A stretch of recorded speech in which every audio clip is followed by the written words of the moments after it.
Welcome to the deep dive. Today, we're zeroing in on the Microsoft Majorana 1 chip. Yeah, Our source, just one document actually, an excerpt called majorana1.pdf.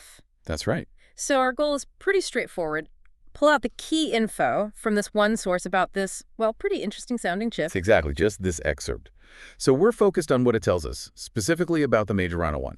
Okay, so Majorana, that name alone sounds, I don't know, a bit sci-fi. What's the basic idea here from the source? Well, the name itself is a clue, right? Points to the physics. Majorana fermions. They're these unique particles. They're actually their own antiparticle. Wrong antiparticles, okay. Yeah, weird, right?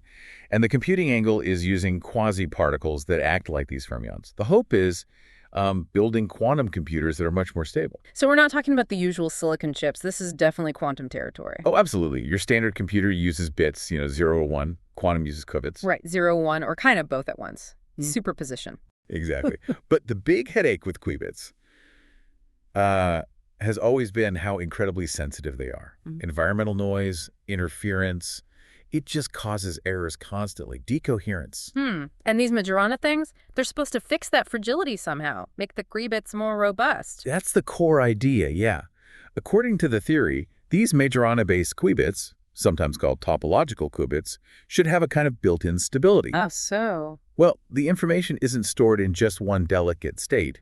It's encoded in their topology, sort of spread out, you could say, that makes them naturally less bothered by, local disturbances. Okay, that makes sense. Less vulnerable if it's spread out. And get this, the source says Microsoft actually made a chip, the Majorana 1. Yeah, that's the big news in this excerpt. The name Majorana 1 chip isn't just a concept. It points to a physical device they've engineered, trying to harness these quantum properties. Wow. Okay, so if this actually works, what could it mean? Like, big picture. Well, if they achieve fault-tolerant quantum computing, it's potentially revolutionary.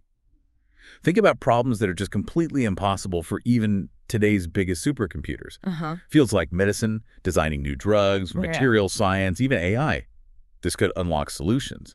Designing complex molecules, simulating materials, stuff like that. Right.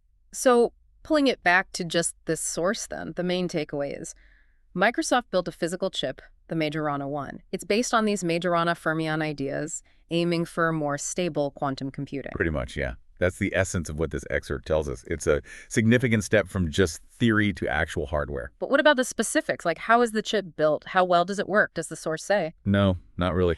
The excerpt confirms it exists and mentions the Majorana quasi-particle basis, but details on the architecture or actual performance benchmarks, not in this particular document. So it feels like we're just getting the first hint, like, what?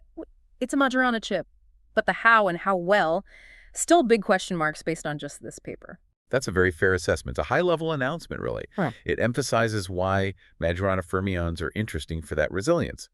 The next steps, obviously, involve testing it rigorously, showing it can actually, compute. Yeah, definitely leaves you wondering what comes next. Will they announce test results? What problems are they hitting? What applications are they even aiming for first? Exactly. But the very fact that the Majorana 1 chip exists, that's the milestone here. Yeah. It shows this theoretical path is being actively, physically pursued. So thinking about this first look, it makes you wonder, doesn't it? For our listeners, even with just this limited glimpse from the source, what kind of future computing possibilities does this spark? What part of more stable quantum computing grabs your attention the most? Something to think about.